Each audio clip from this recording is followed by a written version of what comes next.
안녕하십니까? 5월 25일 월요일 와플터치입니다. 오늘 본문은 잠언 25장 1절부터 28절까지인데요. 25장 1절부터는 또 다른 잠언집, 새로운 책이 시작되는 거죠. 이것은 유다왕 히스기야의 신하들이 편집한 솔로몬의 금언이다 하면서 동일하게 솔로몬이 남겼던 격언들이지만 솔로몬 시대보다 한 수백 년 떨어진 히스기야 시대의 히스기야 왕의 신하들이 편집했다라고 적혀 있는데요. 왕의 신하들, 궁중 관료들이 편집해서 그런지 이제 시작부터 왕에 대한 격언들로 시작을 하는 걸 볼 수가 있습니다. 이를 숨기는 것은 하나님의 영광이며 이를 밝혀내는 것은 왕들의 영광이다. 조금 표현이 어려운데요. 하나님께서 하나님의 되심을 사람들 앞에 드러내시고 사람들로 하여금 역시 하나님이시구나 라고 인정할 수밖에 없게 만드시는 방법 중에 하나는 뭐냐면, 꼭 방법이란 표현 좀 이상하지만 모든 것을 인간이 이해할 수 있는 영역 내에 두지 않는다는 겁니다. 우리는요, 세상이 돌아가는 모든 상황들을 다 이해할 수 없고 때때로 일들은 우리에게 감춰져 있어요. 특별히 미래에는 우리에게 감추어져 있습니다. 우리 마음 같아서는 이게 다 막 알려지면 좋겠는데요. 하나님은 그것을 감추심으로써 오히려 우리가 하나님을 경외하며 살게 하시는 거죠. 만약에 미래의 일을 우리가 알 수 있다면요, 우리는 굳이 하나님을 경외할 필요가 없을 거예요. 그냥 내가 이득이 되는 것들을 알아서 챙겨가면 되는 거죠. 그리고 하나님을 섬겨서 하나님으로부터 어떤 도움을 구하는 것조차도 정말로 하나님을 경외하는 마음 없이 그냥 내가 이렇게 하면 하나님께 도움을 얻을 수 있겠지라는 방법대로만 시행하면 되는 거죠. 그게 이제 우리가 모든 것을 알 수 있다면 그런 현상이 벌어지게 되는 겁니다. 그래서 하나님을 경외하며 살아가게 하기 위한 하나님의 방법은 이를 숨기시는 거죠. 그런데 반대로 왕은 뭘 하는 사람이냐면 현대인의 성경에서는 이를 밝혀내는 것 이렇게 표현했는데 사실 예전 번역이 더 좋은 것 같아요. 개역 성경에서는 이를 살피는 것 이렇게 나왔거든요. 인간 왕으로서 또 왕뿐 아니라 어떤 인간의 리더로서 또 사람들을 이끄는 사람이 해야 하는 일은 뭐냐면 모든 걸 다 알지 못하지만 그러나 이를 최대한 살펴서 알고자 하는 거죠. 그렇게 마치 이 솔로몬이 재판을 할 때 사람들의 이야기를 듣는 마음을 가지고 열심히 들었던 것처럼 이를 살피고 알아내려고 하는 것, 이것이 왕들의 영광이 된다. 사람들로 하여금 왕을 칭송하게 하고 왕을 존중하게 하는 방식인 거죠. 이 인간 왕 주제에 하나님처럼 막 베일에 쌓여서 신비주의 전략을 취하면 안 되는 거예요.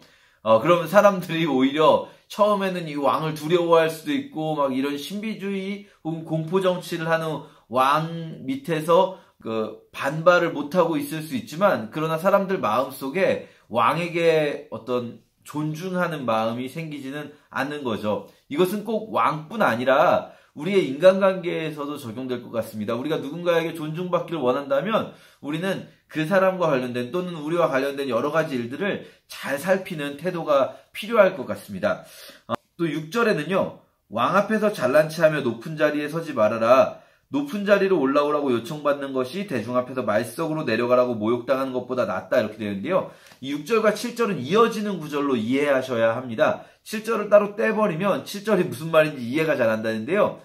6절부터 시작되는 거죠.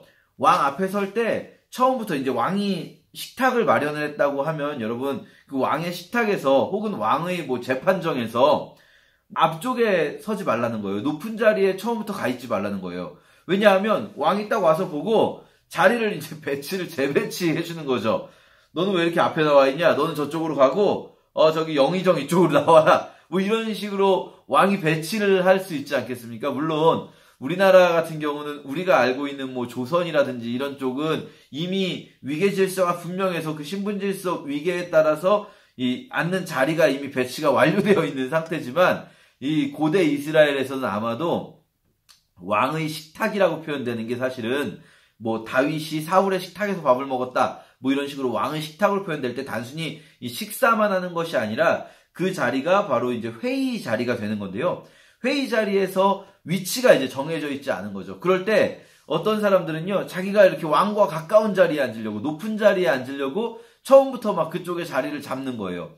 그러지 말라는 거죠. 그랬다가 밀려나느니 처음부터 낮은 데가 있다가 왕이 앞으로 오라고 하는 게 훨씬 더 낫지 않겠느냐. 이 말은 단순히 이 왕의 식탁에만 적용되는 것이 아니라 우리의 일상에서도 우리가 스스로 자신을 높은 자리에다가 위치시키려고 하면요. 그렇다가 낮아지는 경우도 있는 거죠. 그보다는 스스로를 낮출 때 오히려 다른 사람들이 혹은 또 스스로를 낮추는 자를 하나님이 높이시는 것이 우리 그리스도인들이 가져야 할 태도가 아닌가. 이거는 사실은 이 시대를 역행하는 사고방식이긴 합니다. 이 시대는 뭐라고 가르치냐면 자기 PR 시대라고 가르쳐요. 자기 스스로 자기를 홍보하고 자기가 대단한 사람이라고 말을 해야 된다. 이렇게 이 시대는 우리에게 가르쳐줍니다. 그런데요, 여러분, 우리는 이 시대의 가르침보다 성경의 가르침에 더 귀를 기울여야 할 것 같습니다. 마지막으로 저는 한 구절 더 보고 싶은데요. 20절에 사실 제가 제일 마음에 와닿았던 구절인데요. 제가 얼마 전에 어버이날이 있었는데 어버이날 저희 아내가 막 엄청 고민을 하는 거예요. 부모님께 어떻게 해야 될까? 막 식당은 어디를 갈까? 너무 고민을 하는데 저는 그때 옆에서 이제 막 아이들하고 놀면서 대답을 하고 있었거든요. 아이들하고 놀면서 이렇게 대답을 제 나름대로는 열심히 생각해서 한 대답인데 그러나 아내가 보기에는 그게 이제 놀면서 하는 대답이다 보니까 막 웃으면서 하니까 아내가 이제 기분이 안 좋았던 거죠. 그래서 혼났었습니다. 예. 근데 생각해보면 아내가 원한 거는요. 사실 제 대답 자체는요. 제 생각에 좋은 대답이었어요. 좋은 식당들을 이야기해줬고 우리가 어떻게 하면 좋을지를 잘 이야기했거든요. 문제는 뭐냐면 아내는 본인이 이렇게 고민하고 있는데 본인이 힘들어하고 있는데 남편이 같이 고민해주고 같이 힘들어하기를 원했던 거죠. 이게 뭐냐면 공감을 원하는 거죠. 근데요. 성경도 그렇게 말씀하십니다. 마음이 상한 자에게 노래를 부르는 것. 공감이 안 되는 거죠. 힘들어하고 있는 사람 앞에서 노래를 부르고 있는 거는요. 추운 날 그의 옷을 벗기거나 그의 상처에 소금을 치는 것과 같다. 막 아픈 그 상처에 소금을 치는 것. 사실 이 번역을 좀 더 직역하면 예전 개혁 성경에는 소다 위에 식초를 붓는 것과 같다 돼 있었거든요. 여러분 소다 위에 식초를 부으면 어떻게 되는지 궁금하시면 한번 집에서 실험을 해보시면 되는데 주의할 것은 이제 아내에게 혼날 각오를 해야 합니다. 집에서 소다에 식초를 부으면 안 되시고요. 그럼 굉장히 집이 어질러집니다.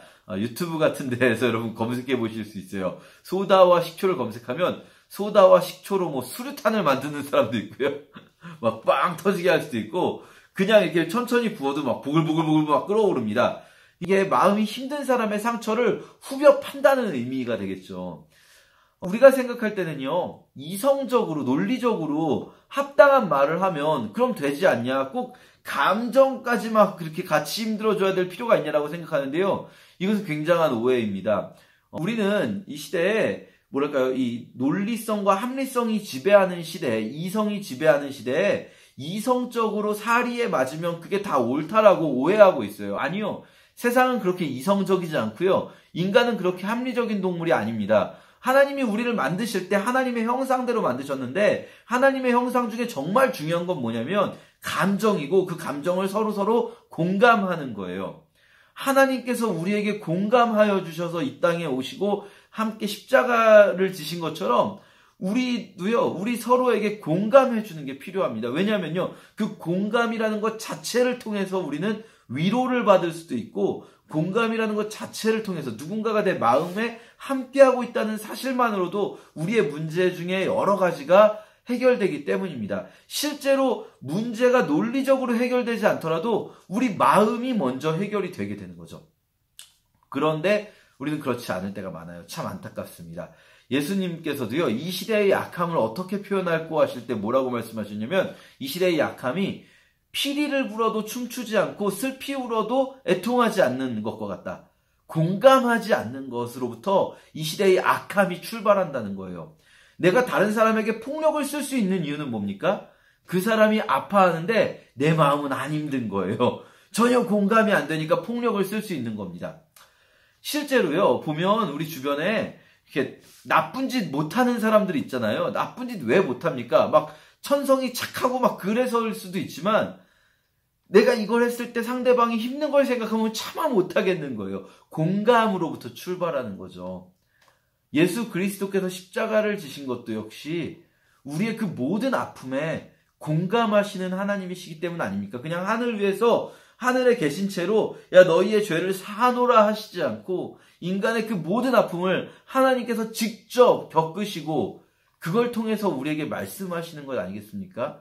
우리가 그러니까 오늘 이 하루 좀 공감하는 사람이 되어야겠다. 그냥 이성적으로만 옳은 말하는 것이 아니라 또 특히 크리스천들이 주의해야 될 것이 있습니다. 크리스천들이요 막 힘들어하는 사람 앞에서 기도하면 되지 뭘 그렇게 힘들어하냐. 이거 정말 그 사람의 마음을 1도 이해하지 못하는 거죠. 공감해주지 않고 그냥 기도하면 되지. 맞죠? 기도하면 되겠죠. 그러나 상대방이 힘들어하고 있지 않습니까? 그러면 우리가 마치 하늘 위에 계신 하나님이 너희 죄를 사하노라처럼 말하는 게 기도하면 되지 뭘 그러냐 이런 거예요. 이 땅 위에 내려오신 예수 그리스도처럼 같이 아파하고 힘들어하고 그게 당연한 그리스도인의 자세 아니겠습니까? 우는 자와 함께 울고 웃는 자와 함께 우는 것.